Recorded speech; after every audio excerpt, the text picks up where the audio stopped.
sometimes you don't know where to start. So if you download that at bizmoneycoach.ca, you'll be able to get started right away.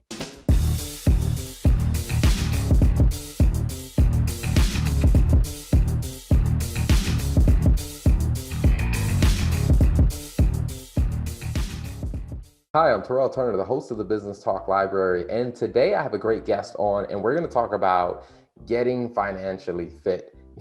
And I love the fact that Tracey is a financial fitness trainer. I mean, because a lot of people, you hear about physical trainers or hear about dietitians that help you train in all these different areas, but one of the most important areas of your life will be your relationship to money. And I love what Tracey does. So welcome to the show, Tracey Bissett.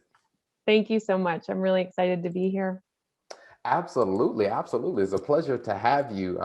Now, what I want to get started with is, what was your background and what kind of like led you into this field and to really focus on your target audience of young adults? Oh, absolutely. So I've always loved money ever since I was a little kid. I learned at a young age that money could help you get the things that you wanted and help you do things that you wanted. So I had a few little entrepreneurial ventures. I went on to business school and then I got into banking. And so I was supporting entrepreneurs and in the front, working with them directly and kind of behind the scenes. But during that time, it always stuck with me that if you can master your money and get comfortable with your money when you're young, it really changes the trajectory of your life. So I always did a lot of volunteer efforts. So a time came, there was restructuring at the bank. My job was eliminated. So I really took the opportunity to think about what are all the things I like to do. And then I built my business, including all of those. So I do some teaching. I have my podcast, Young Money, which helps young people as well. But it's just about taking those first steps, acknowledging that you don't know everything, and making it part of your goals, just like you talked about with your health, to become financially fit.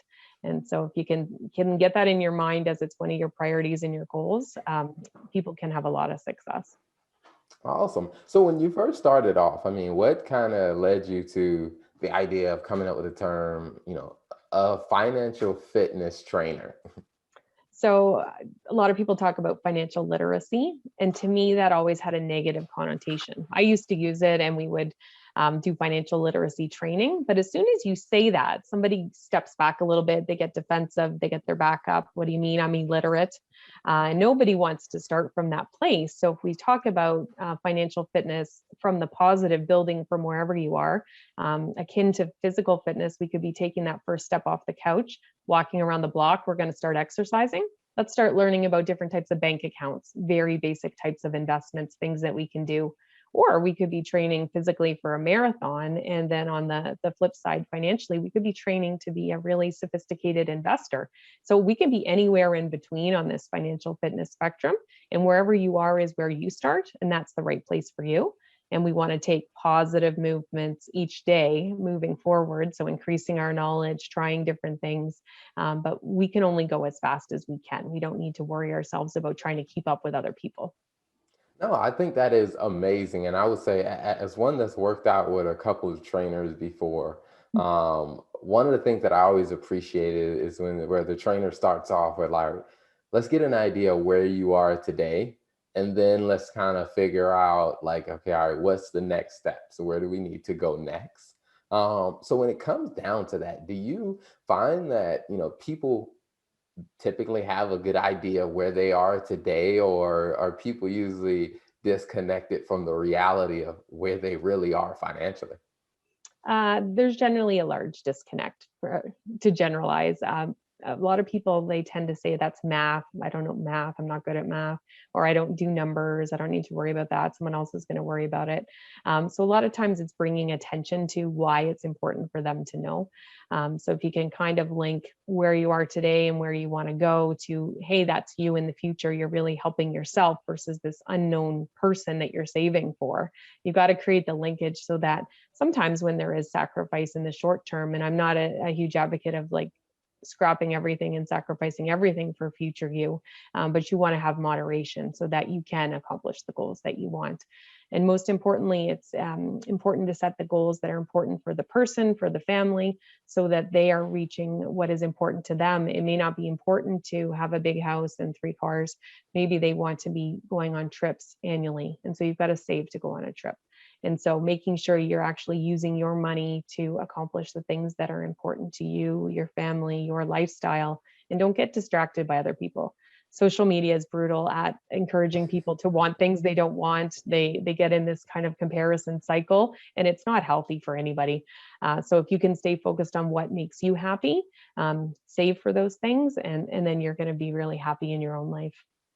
Gotcha. One of the things that I find interesting that you mentioned, like, when you're saving money, it's not for this, this, I guess say, mysterious, unnamed person. It's really, the future version of you. And I even find this even in my own life at times. It's like, this may be a bit of a philosophy, I guess a philosophy question is, I often wonder, like, why is it such a challenge for us to really connect the dots between who we are today and who will be in the future? Yeah, I know it's really tricky, but I think people have become accustomed to, I want it, so I get it now. I can order something on Amazon, it can be here tonight. And people are getting very accustomed to that in every aspect of their lives. And there is happiness that comes from saving to get something. Saving before you go on a vacation, if we get to go on those again, so that when you go on that vacation, it's stress free. You're not coming home to the bill versus I'm going to go on the vacation and then figure out how to pay for it later, or I'm going to go back to school, or I do want to purchase a home. Setting the importance on those things and realizing that I don't need to eat out 5 nights a week. I can make my own food at home, and I'm going to order out once so that I can get to that home quicker than I will if I eat out 5 times a week. No, I can definitely attest to that whole process of paying for the vacation before you go on it. It's so relaxing to come home and realize, like, the next 2 weeks is not going to be me working to pay off what I just did, but it's just like I can focus on whatever's next. So, Yeah, there's actually studies out there that shows that the anticipation of something brings a lot of happiness and joy to you. So money can buy you things that make you happy, but a lot of times it's the experience. So if you're looking forward to it for a while and you know that you're saving for that, you're actually going to get more joy and happiness out of the trip and your life and the experience. awesome, awesome. So I absolutely love the approach that you take with, like I said, working with them as a trainer. So as you talked about it, what are some of the ways that, people can work with you and, to get involved with whatever programs that you have? I do work with young people as well as entrepreneurs. So sometimes they cross. So I do a lot of work with young entrepreneurs as well. So it can look like one-on-one coaching. I have group programs for the entrepreneurship side. My weekly podcast, Young Money with Tracey Bissett. We get a lot of fantastic guests. We also get a lot of great questions and show suggestions and ideas from the listeners. So really tackling those trainings with things that are important to them. One of the questions I get most often is how do you do investing? How do I get started in investing? So that's always a hot topic. So anybody who's listening and wants to learn more, LinkedIn's a great place to connect with me. And I'd love to hear any comments or questions there.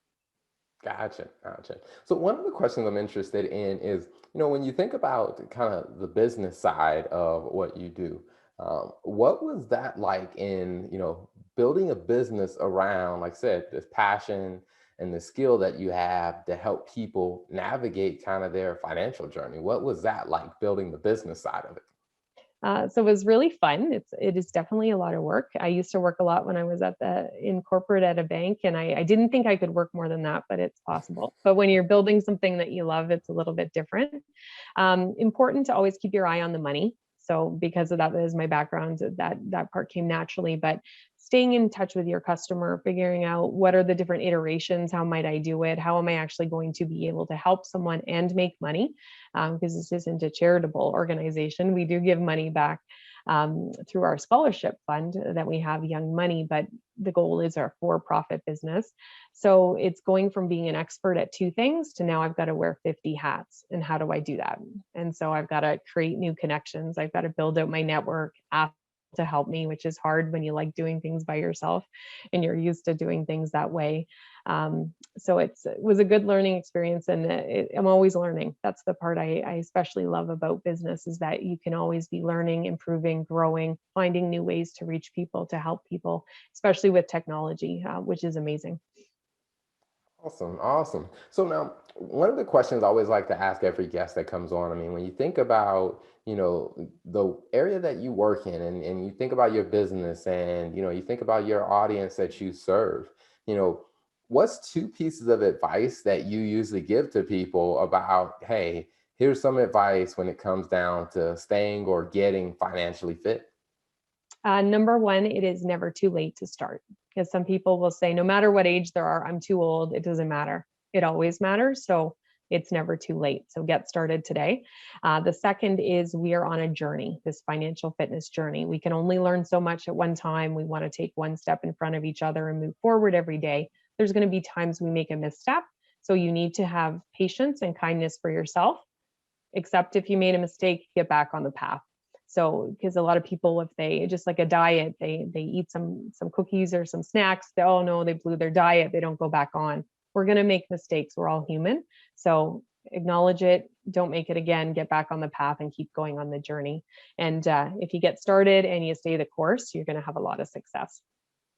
Awesome. I love it. I love it. And now, can you repeat again, what is the best way for people to get in touch with you? Absolutely. So love to hear comments or questions on LinkedIn. So Tracey has an E, Bissett has two S's, two T's.